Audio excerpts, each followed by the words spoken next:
Melanjutkan kita dari kitab Nasha'id Diniyah. Kemarin kita pembahasan tentang babul ilmu.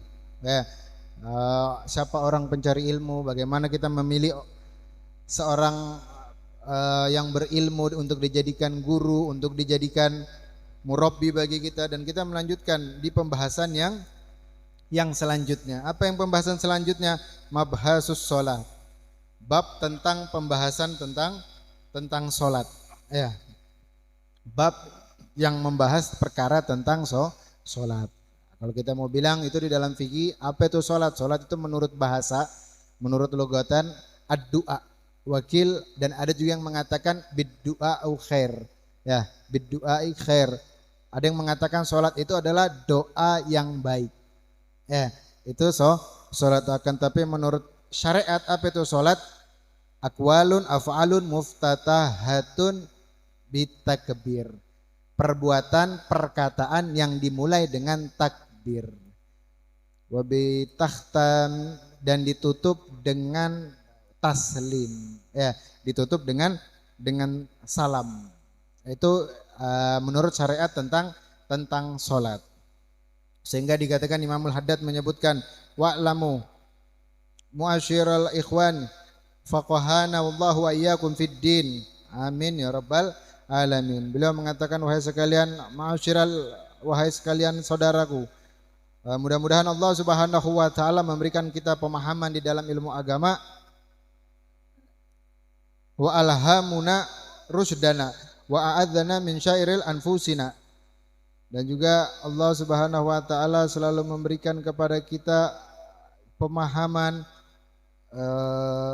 bertambahnya kita di dalam ilmu agama dan memberikan kebaikan bagi kita tentang agama tersebut. Sehingga Imamul Haddad menyebutkan, beliau mengatakan anna sholata imaduddin. Sesungguhnya sholat itu termasuk tiang dari agama. Ya, sholat itu termasuk tiang agama. Sebagaimana hadis Rasul sallallahu alaihi wasallam, Nabi Muhammad sallallahu alaihi wasallam mengatakan as-sholatu imaduddin. Sholat itu tiang agama. Barang siapa yang mendirikannya, maka hamba tersebut telah menghidupkannya.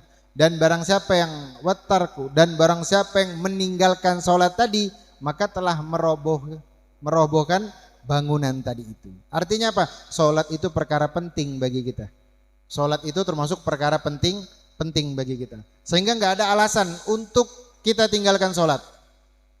Nggak ada alasan untuk kita tinggalkan sholat. Apa perkara kita? Sakit, Bib, nggak bisa keluar. Bisa kita sholat di tempat. Sholat dalam keadaan, Bib, saya nggak bisa berdiri, bisa duduk. Saya nggak bisa duduk, bisa baring. Baring menghadap kanan. Ya, dadanya itu dihadapkan ke arah kiblat. Nggak bisa juga seperti tidur, sholat tidur miring, sholat telentang. Nggak bisa juga telentang. Kepalanya bisa diangkat mengarahkan ke arah kiblat. Gak bisa juga seperti itu. Sholat dengan isyarat mata. Allahu Akbar. Ketika ruku matanya seakan-akan ruku. Ketika sujud matanya seakan sujud. Gak bisa seperti isyarat tadi itu. Sholat dengan hati. Ketika berdiri hati seakan-akan berdiri, baca-bacaan berdiri. Ketika ruku hati juga seakan-akan ruku, baca-bacaan ruku. Sujud pun seperti itu. Tahiyat pun seperti itu. Paling tidak apa? Sholat dengan isyarat hati tadi itu. Tapi kalau nggak bisa seperti itu tadi bagaimana? Ya disolatkan. Nggak bisa sudah tadi semua itu disolatkan. Nggak ada alasan untuk kita ninggalin sholat. Bahkan dalam keadaan perang Nabi anjurkan kita untuk tetap sholat. Wajib dalam keadaan perang. Sholat apa namanya? Sholat khauf. Sholat dalam keadaan ketakutan. Ya ini dalam keadaan perang. Mungkin dalam sholat khauf itu maknanya banyak. Bukan hanya ketika perang. Mungkin sholat ketika banjir. Kita dalam keadaan takut, sholat tetap. Atau khauf dalam keadaan mungkin kebakaran. Kita lagi di rumah sholat, Allahu Akbar, Bismillahirrahmanirrahim, Alhamdulillah. Kebakaran, orang teriak, kebakaran dekat sama rumah kita. Atau mungkin di dalam rumah kita, naudzubillah min dzalik, mudah-mudahan Allah selalu jaga kita, rumah kita, keluarga dan harta kita. Mungkin orang tadi ketika sholat, orang teriak kebakaran, bagaimana? Lari dia. Lari tapi bukan membatalkan sholat. Tapi lari dalam keadaan masih sholat. Itu dianjurkan sama Nabi Muhammad. Atau sholat dalam keadaan perang, boleh. Lagi berperang, lagi nahan pedang, lagi apa, tapi dalam keadaan sholat. Tapi ketika ruku jangan ruku, ya mati. Seakan-akan meruku, hatinya ruku, tapi dia tetap keadaan berdiri berperang. Ketika sujud kah? Hatinya sujud, tapi dalam keadaan berperang, bukan membatalkan sholat. Sholat wajib kalau dibatalkan haram hukumnya. Ya, walaupun keadaannya mungkin kita mungkin pas banjir tadi itu, atau kebakaran, atau kita dikejar hewan buas dalam keadaan sholat, tetap lari dalam keadaan sholat. Saking apa? Saking pentingnya perkara sholat, sehingga nggak ada alasan buat kita ninggalin sholat. Bib, saya di kebun, kalau siang saya di sawah, saya nggak bisa sholat. Kalau saya sholat bagaimana saya berlumpur? Selama pakaian tadi tidak najis, walaupun dia kotornya lumpur, wajib dia buat sholat. Bib, sholatnya di tanah-tanah, sholat selama itu suci. Selama 3 perkara suci, apa? Badannya suci, pakaiannya suci, dan tempatnya dia buat sujud itu suci. Walaupun keadaan berlumpur, mungkin dari kebun atau dari sawah, tetap sholat. Ambil air wudhu, tetap dirikan sholat semampu kita dimanapun. Tuh saya nggak bisa ninggalin pekerjaan, sholat di kerjaan.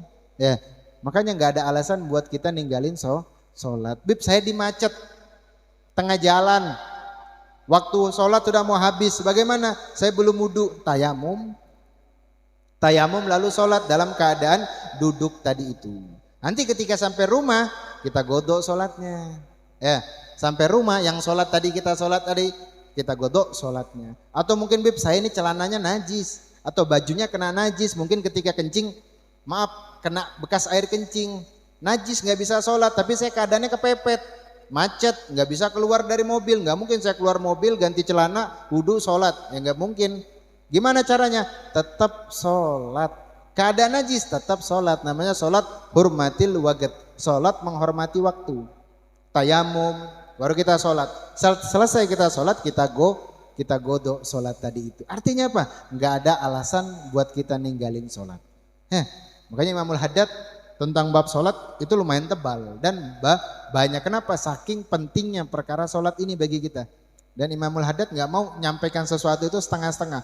Dia pengennya semuanya kita ini pecinta beliau, murid-murid beliau memahami ilmu sebagaimana yang beliau terapkan kepada kita. Sehingga Nabi Muhammad SAW mengatakan as-sholatu imaduddin. Sholat itu tiangnya agama. Bagaimana tiang di dalam rumah, seperti itulah sholat di dalam hati kita, di dalam tubuh kita. Kalau kita nggak dirikan sholat, maka akan hancur iman kita itu. Kita gampang buat maksiat, kita gampang perbuatan mungkar, kita gampang berbuat dosa. Kenapa? Nggak ada tiangnya. Seperti itulah sholat di dalam agama. Sholat itu adalah tiangnya agama. Seperti itu sholat bagi kita itu tiangnya di dalam anggota badan kita. Orang kalau nggak sholat gampang dia maksiat. Karena apa? Nggak ada batasannya. Tapi orang yang selalu sholat selalu terhindar dari perbuatan-perbuatan maksiat tadi itu. Inna sholata tanha anil fasya'i wal mungkar. Sesungguhnya sholat itu dapat mencegah dari perbuatan-perbuatan mungkar. Bib, saya sudah sholat, saya sudah jalankan perintahnya Allah yang satu ini, yakni sholat, tapi saya masih buat maksiat. Apa sebabnya? Mungkin di dalam sholatnya kita kurang khusyuk. Di dalam sholatnya kurang khusyuk. Bib, saya sholatnya kurang khusyuk, gimana? Apa sebabnya? Lihat wudunya kita. Kalau kita wudunya kurang khusyuk, maka sholatnya kurang khusyuk. Makanya di dalam wudu itu diminta kita kekhusyuan. Sehingga apa? Di dalam sholatnya kita juga bisa khusyuk. Kalau wudunya nggak khusyuk, maka sholatnya pun hilang khusyuknya. Orang nih wudu, sambil mainan, sambil ceritaan. Kadang ngambil wudu cerita nama temen, gimana bisnis jebol nggak? Sambil wudu, nggak ada khusyuknya. Sholatnya pun seperti itu. Allahu Akbar. Oh iya ya, itu bisnis kemarin gimana ya? Belum tembus kayaknya sudah.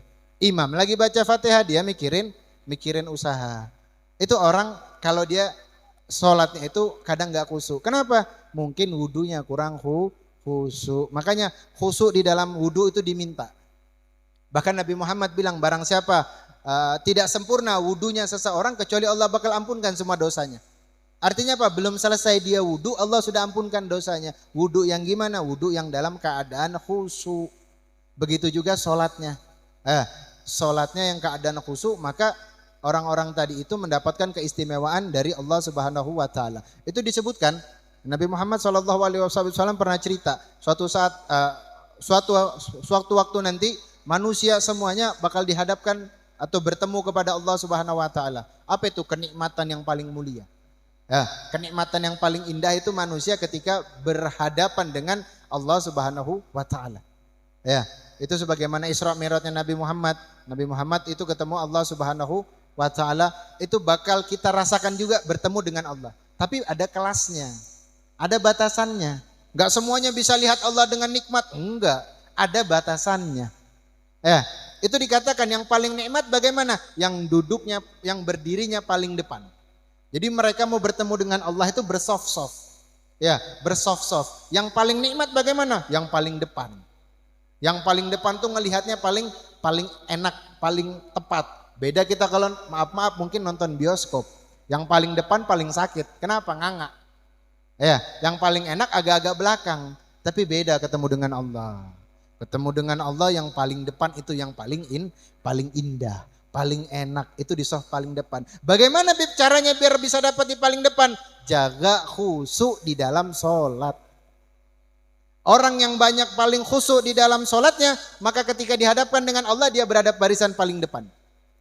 Kalau dia jaga khusyuknya, maka dia siap-siap di barisan paling depan. Mulai saat ini kita niatin, sholat kita mau paling khusyuk. Ibadah kita yang sama Allah ini, sholat ini yang di dalam rukun Islam disebutkan. Sholat itu di urutan yang kedua. Setelah apa? Syahadat. Saking pentingnya perkara sholat. Kita mau berhadapan dengan Allah dengan nikmat, dengan indah, bagaimana caranya? Jaga khusyuk di dalam sholat kita. Agar apa? Agar kita dapat soft paling depan ketika berhadapan dengan Allah. Itu dikatakan hambanya Allah. Orang-orang mukmin ketika dia dikasih lihat Allah, dia bakal melongo. Seberapa lama Bib? 1000 tahun lamanya. Dilihatin kepada Allah dia melongo 1000 tahun. Gak ngapa-ngapain selama 1000 tahun, saking takjubnya melihat Allah Subhanahu wa taala. Maaf, kita mungkin duduk dengan orang alim, atau kita duduk dengan guru yang benar-benar kita lihat Masya Allah ngantarkan kita kepada Robi yang dikatakan jika melihatnya kita teringat kepada Allah. Kita kedatangan orang alim, kita lihat sama dia, kita duduk sama dia aja kita rasakan karismanya beda. Duduk sama dia nikmatnya beda. Duduk sama dia kita lupa sama dunia. Ingatnya sama Allah. Lalu bagaimana ketika kita dihadapkan kepada Allah? Nabi Yusuf alaihissalam ketika para perempuan-perempuan melihat Nabi Yusuf, dia lupa, dia iris tangannya dengan pisau. Bagaimana yang ketika dihadapkan penciptanya Yusuf? Bagaimana keadaan tersebut? Itu dikatakan ketika hamba tadi melihat Allah, itu diriwayatkan mereka bakal melongo selama 1000 tahun. Karena apa? Takjubnya Allah Subhanahu wa taala. Karena itu puncak di dalam kenikmatan adalah memandang zat Rabbul Izzati Allah Subhanahu wa taala. Makanya doanya Syekh Abu Bakar bin Salim, itu Syekh Abu Bakar bin Salim dalam doanya beliau di bagian-bagian akhir. Wa yarzuqhu min Allahumma salli ala sayyidina barakatan fil umur wa syahatan fil jasad wa syahatan fil rizqi wa taubatan qabla maut syahadatan minal maut wa maghfiratan badal wa fil hisab wa amanan minal adab wa nasiban warzuqna nadhara ila wajhikal karim. Warzuqna nadhara ila wajhikal karim. Ya Allah berikan aku rezeki. Untuk apa? Untuk dapat memandangmu nanti ya Allah. Itu doanya Syekh Abu Bakar bin Salim di dalam doa yang terakhir. Itu yang diminta para ulama apa? Memandang Allah Subhanahu wa taala. Karena apa? Kenikmatannya beda. Kenikmatannya itu beda. Bahkan juga dikatakan di dalam salat Allah Subhanahu wa taala menyebutkan wa aqimis shalah li dzikri, dan dirikanlah salat untuk mengingatku, kata Allah Subhanahu wa taala. Tapi sebagian sebagian orang nafsirkannya beda. Dalam ayat ini wa aqimis shalah li dzikri, dan dirikanlah salat untuk mengingatku. Itu sebagian mereka nganggapnya Bib, kita ngingat Allah itu sudah salat. Masuk zuhur ingat Allah aja. Salat sudah katanya. Itu udah lain lagi, Itu Nggak tahu kita dari mana dapatnya. Tapi sholat, ya Nabi Muhammad yang dikatakan maksum, terbebas dari segala dosa masih sholat. Lah ini ada sekarang orang yang baru cukup ingat Allah dia udah bilang sholat. Ya, Allah juga nyebutkan dalam Al-Quranul Karim wa aqimis sholat tarfi nahar wa zulafan minal lail, dan dirikanlah sholat kata Allah Subhanahu wa taala di ujung pagi. Ya, dirikanlah sholat di ujung pagi dan di ujung petang. Minal lail, dan juga di permulaan dari malam. Inna hasanat yudhibna sayiat. Sesungguhnya kebaikan itu akan menghapus segala perkara keburukan. Dzalika dzikra lidzakirin. Dan itu merupakan pengingat bagi orang-orang yang selalu mengingat kepada Allah Subhanahu wa taala. Bahkan dalam riwayat hadis Nabi sallallahu alaihi wasallam menyebutkan, innal abda idza qama fi shalat futihat lahul jinan. Jika seorang hamba dia mendirikan salat, maka dibukakan baginya pintu-pintu surga. Ya, ketika dia salat Allahu akbar dalam keadaan khusyuk, maka apa? Bagi hamba tadi dibukakan pintu-pintu surga. Artinya apa? Akses dia masuk dalam surga itu lebih gampang. Ya, karena apa? Ketika salat dia berhubungan dengan Allah. Ketika salat dia berhadapan dengan Sang Maha Pengasih, Sang Maha Penyayang, pemilik dari alam semesta ini. Wa kusyifa lahu hijabun bainahu wa baina rabbih. Disingkap antara satir penutup antara dia dan Allah Subhanahu wa taala. Itu Nabi Muhammad juga bilang, inna fis shalah la syifa. Sesungguhnya salat itu adalah obat. Salat itu obat. Sakit apa aja dirikan salat, insyaallah sembuh. Semata-mata niat mengharap kepada Allah Subhanahu wa taala. Bahkan Nabi Muhammad sallallahu alaihi wasallam mengatakan, innal abda idza qama yusolli utiya bidzunubi fawudhi'at ala ra'sihi. Jika seorang hamba tadi itu mendirikan salat, maka Allah akan taruh dosa-dosanya dia itu di dalam kepalanya dia, di atas kepalanya. Dalam riwayat lain, ala atikihi, di pundaknya.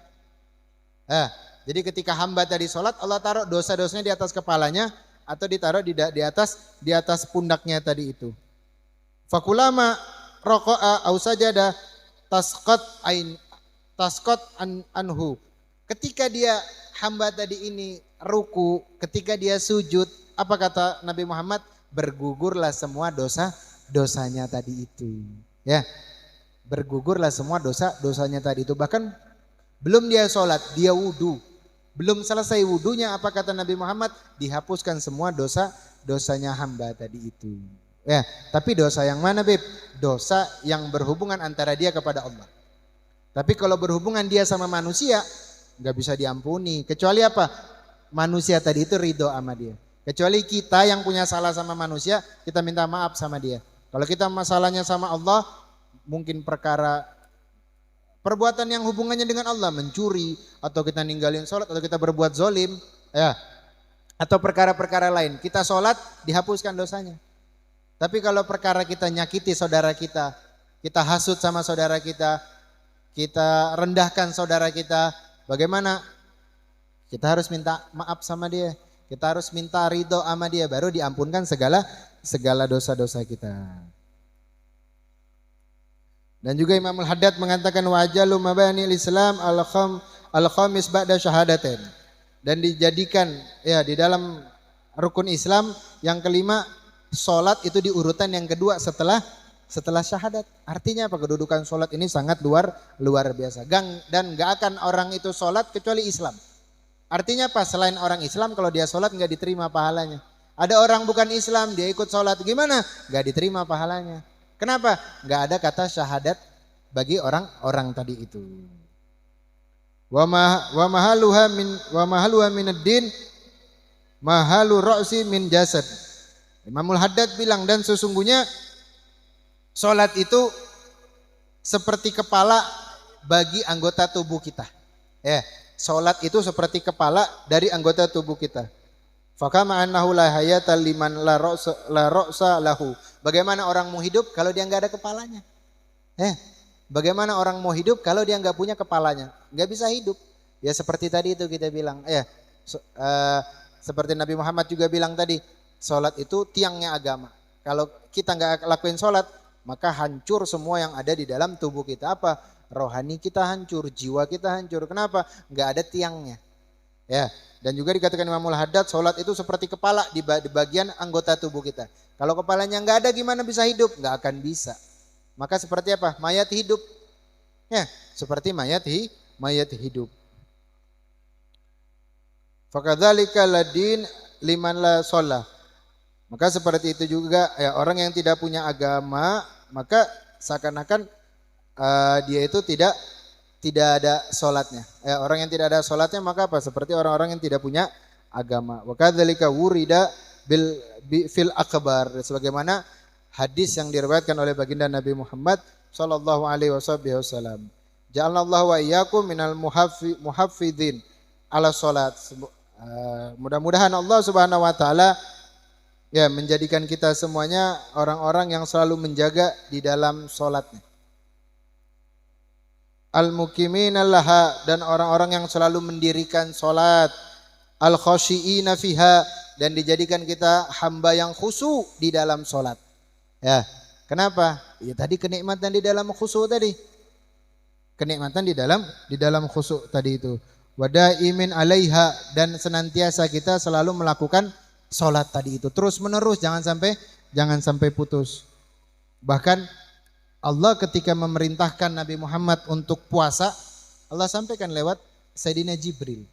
Perkara sedekah, perkara haji, semua perkara ibadah di dalam agama Allah sampaikan semua itu lewat Sayyidina Jibril.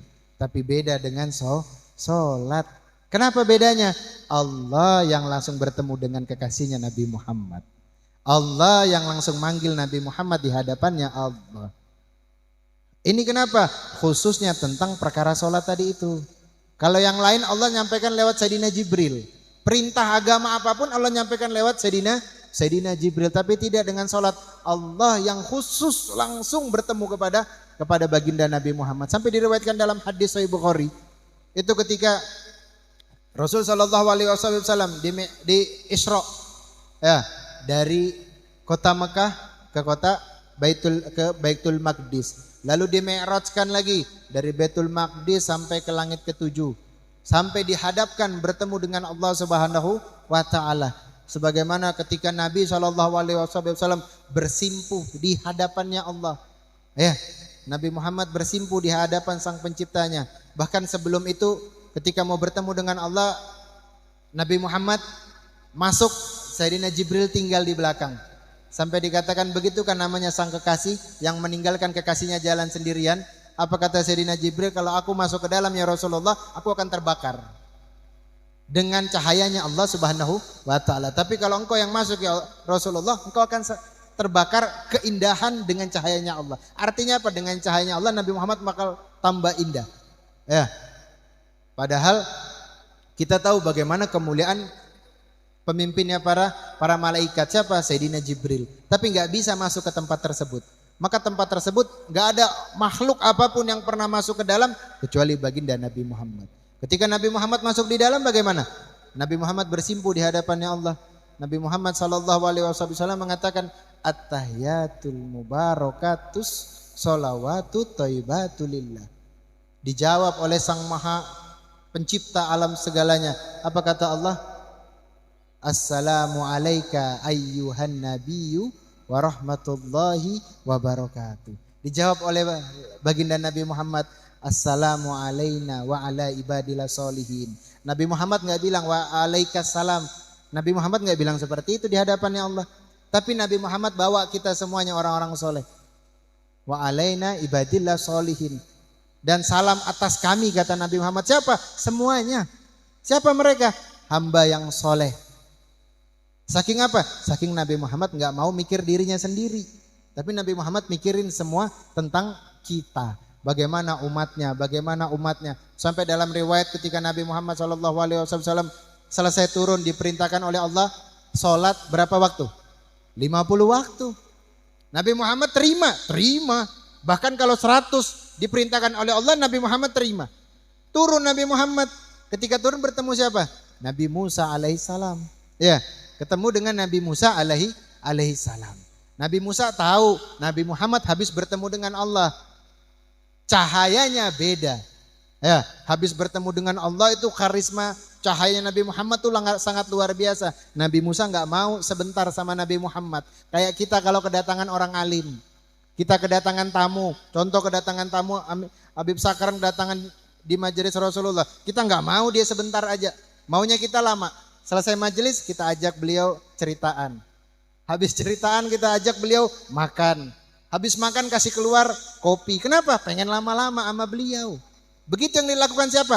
Sayyidina Musa alaihissalam. Sayyidina Musa pengen ketemu sama Allah. Apa kata Allah? Engkau belum bisa melihatku. Bukan kata Nabi Musa, aku nggak bisa engkau lihat. Bukan. Tapi engkau belum bisa melihatku. Artinya apa? Ada tapi engkau belum bisa wahai Musa. Tapi Nabi Muhammad dikasih lihat. Sehingga Nabi Muhammad ketika dihadapkan dengan Musa, Musa nggak mau cepet-cepet ninggalin ini. Kalau selesai tanya apa kabar bagaimana, ya ditinggal lagi sama Nabi Muhammad. Bakal turun ke bawah. Tapi ditanya apa yang Allah lakukan kepada engkau wahai Muhammad. Kata Nabi Muhammad, aku diperintahkan sholat 50 kali. Musa berpikir, Sayyidina Musa berpikir ini kalau saya tinggalkan sebentar Nabi Muhammad turun nih. Nabi Muhammad biar 100 rakaat, 100 waktu siap. Kenapa? Allah yang kasih Nabi Muhammad kenikmatan di dalam ibadah. Sampai Nabi Muhammad bilang, inna sholat wa qurratul ain fi sholat. Allah jadikan kenikmatan, keindahan bagiku di dalam sholat. Artinya apa? Ketika masuk waktu sholat itu Nabi Muhammad gembira. Ketika masuk waktu sholat Nabi Muhammad senang.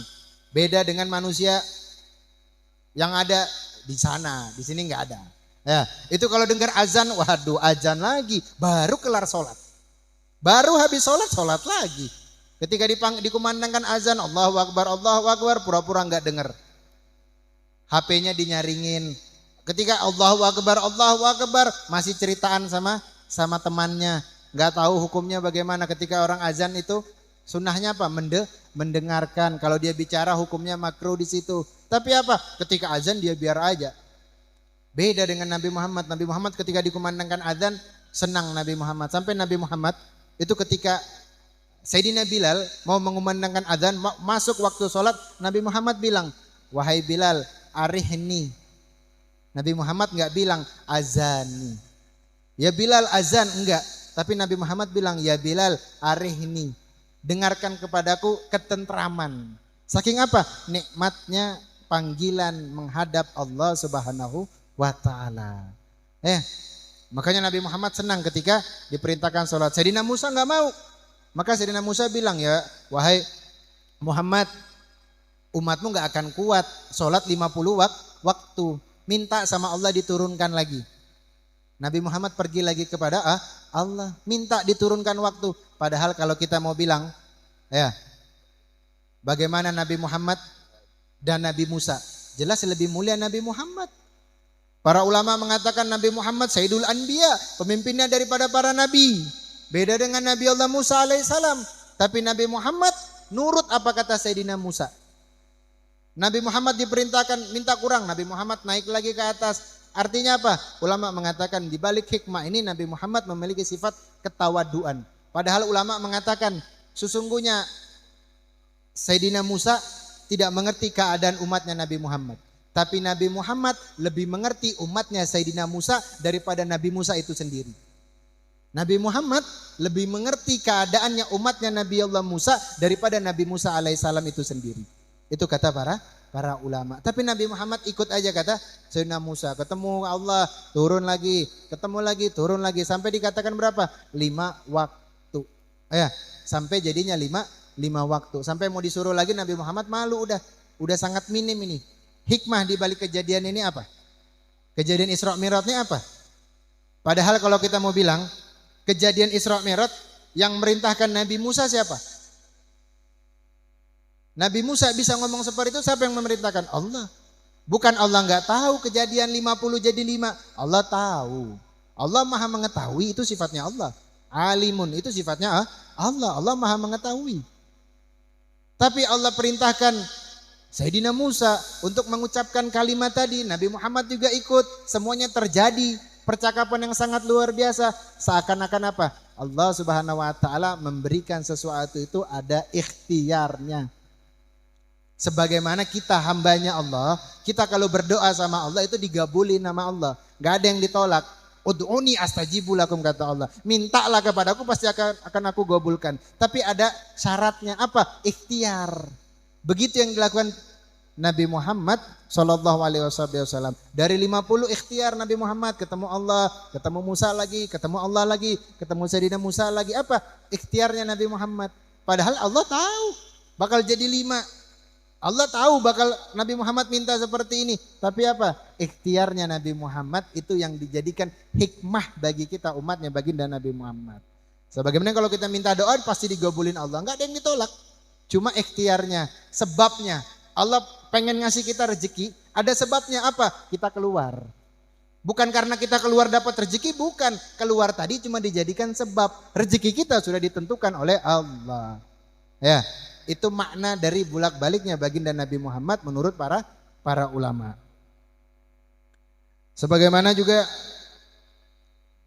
disifatkan, Imamul Haddad menyifatkan bagaimana Allah Subhanahu wa taala menyebutkan tentang orang-orang salat, hafizu ala salat was salatil wusta wa qumu lillahi qanitin. Allah Subhanahu wa taala mengatakan hafizu ala salawat, dan jagalah salat engkau. Was sholatul wusto, yakni sholat wusto. Apa sholat wusto? Para ulama ada khilaf. Sholat wusto ini ada yang mengatakan sholat asar. Sholat wusto ini sholat asar. Kenapa? Dia di pertengahan sholat. Sholat asar ini di pertengahan sholat. Makanya ketika Nabi Muhammad selesai dari Isra Mi'raj, sholat yang pertama dikerjakan Nabi Muhammad sholat apa? Sholat zuhur. Ya, bukan subuh. Padahal kita kalau mau bilang, Beb, yang pertama sholat subuh. Enggak.